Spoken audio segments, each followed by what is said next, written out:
OMN Report.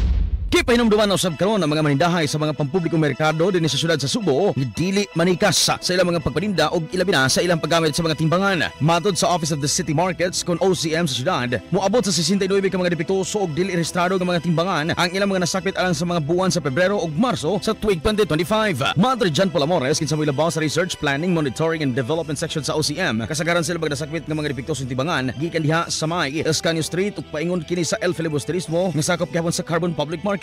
Gidugang usab ni Amores nga gawa silang gihimo karon nga operation timbangan usa sa gihatagan usab dakong pagdagad sa OCM mao mga panahon nga magpabiling nga limpyo ug hapsay ang kamerkaduhan dinhi sa syudad sa Subo. Hingusgan usab karon sa OCM ilawom sa pagduma ni Griselda Lazarte isip mo acting City Markets Administrator ang pagpalambo sa mga satellite market sa syudad sama sa Pardo Public Market, Ramos Public Market ug uban pa.